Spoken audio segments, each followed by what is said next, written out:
Welcome back. As I mentioned, we have ActivCare here, and we have Todd Shetter joining us. Well, Todd, thank you for joining us today. Good morning. Good morning. So, brand new facility going in, and you said it was. We kind of talked a little bit off camera. One of 8 Correct. that you have here in Southern California. Yes. But before we jump into all of the details, Sure. Tell me a little bit about yourself.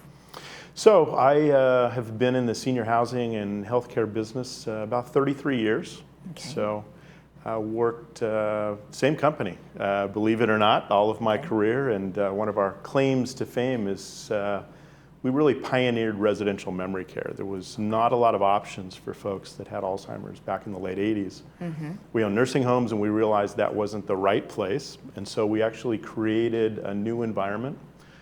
We build all of these communities from the ground up, specifically for folks that have dementia, primarily Alzheimer's disease. So where was the first one? Very first one was down in Encinitas, California, right in San Diego there. Yeah. Kind of learned a lot. We really modeled the program after an adult daycare program. Oh. So it's called ActivCare because it's activities-based. Okay. It's a social model. Right. We've got a medical component to it, but the whole idea is we're not going to make anybody better.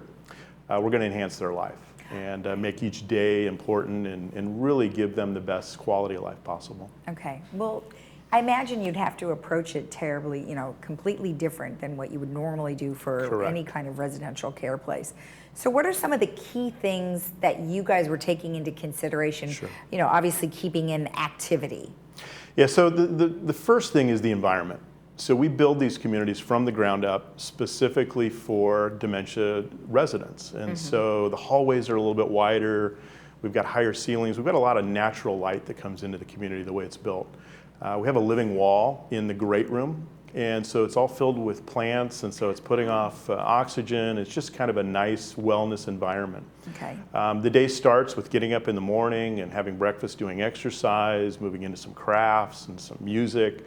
We really kind of move the residents through the day, keeping them engaged. Okay. And so at the end of the day, they have been active, they've been social, they've communicated with each other. We've got 2 exterior patios, and so they can go out, especially in Southern California. It's so nice.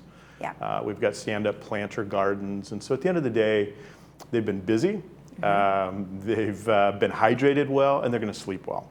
And so we kind of take the best things of the day and make it purposeful, and each day kind of lead them through that day. So they're not having to wonder, what am I going to do? Where are we going to go? What's going to happen?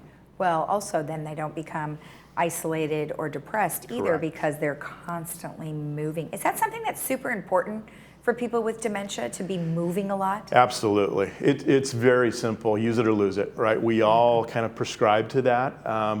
Becomes even more important as you age. And with dementia, if you don't use those motor skills, if you don't use those muscles, if you don't use that communication, you'll forget how to do it. And you just can't get it back.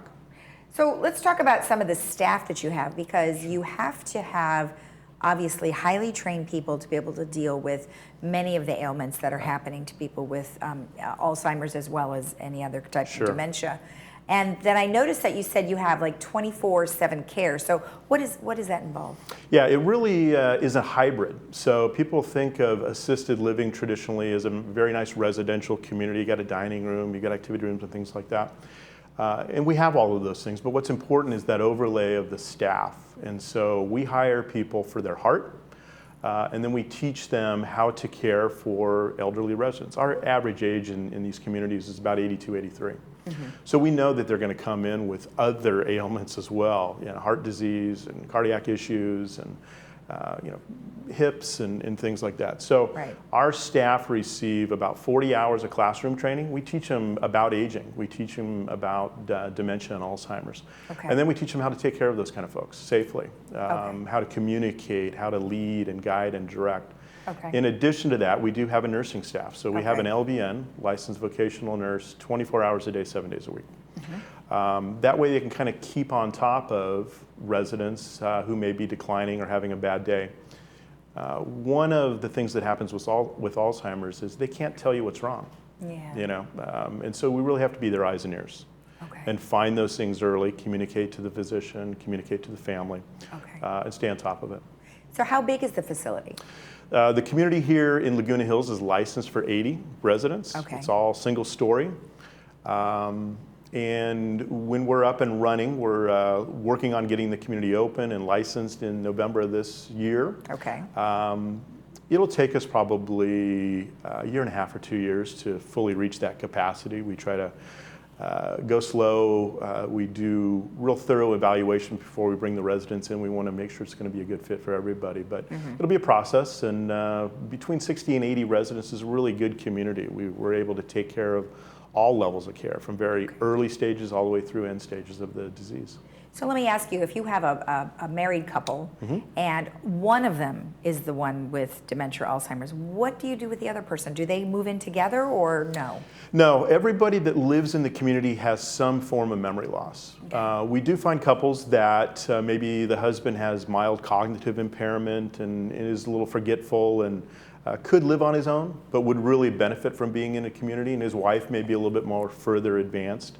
But if one has the disease and the other one doesn't, we try to incorporate their visits into a routine. So they'll come, in some cases every day, some cases 2 or 3 times a week, and come for a meal. They can participate in the activities. So we recognize how important that relationship is to continue, but we want the husband to go back to being the husband. Right. And let us do the caregiving, let us do the heavy lifting. Right. Well, that's kind of a nice thing, right? Yeah. Because that individual has probably been caring for that person for some time, and then to be able to let you guys do it is so much nicer for them, because then they can kind of do their own thing. Exactly. It can be a long, hard journey. And a lot of the times, unfortunately, the statistics kind of show that caregiver can do themselves in and really kind of get beyond what their needs are, and could pass before the one that has the disease. So we want to take care of both. Okay. And you have an event coming up. Let's talk a little bit about what is happening. Yeah, one of the things that's always been a tenet of ActivCare Living is community education. And so we really try to give back with these town hall forums. Okay. We're hosting one on Thursday, 16th, a week from tomorrow, at the Laguna Hills Community Center. Okay. Dr. Alvin Chang is going to be one of our speakers. He's really a well-known geriatric physician here in Orange County. And we really try to break things down into layman's terms and give the caregiver actionable, take-home value kind of things that they can apply to their caregiving journey at home.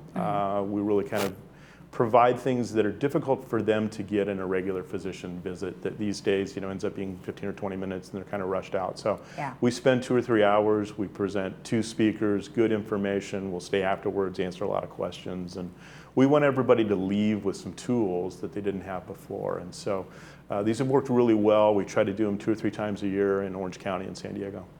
That is awesome. I mean, I think that is important. We work very closely with many of the organizations here, like ALZOC. Yep. They come on and they talk a lot about their meetings, and there's a lot to be said about memory, because boy, once it's gone, you don't get it back. Yeah. We're very fortunate in Southern California. We've got great resources: Alzheimer's OC, Alzheimer's San Diego. There's a lot of important caregiver support groups out there. That's kind of the first thing I encourage people to do, is join a support group. Yeah. Walk with somebody that's already walked through this disease. There's a lot to be shared. Every resident, every person with Alzheimer's is a little bit different from the next, but you can really learn from those people that have been through it. Exactly. Well, thank you so much for the information and for visiting with us. You bet. All right. And if you want more information about what we just discussed, you can go to the internet and you can look up Active, that's ACTIV, CARE, CARE. We'll be right back.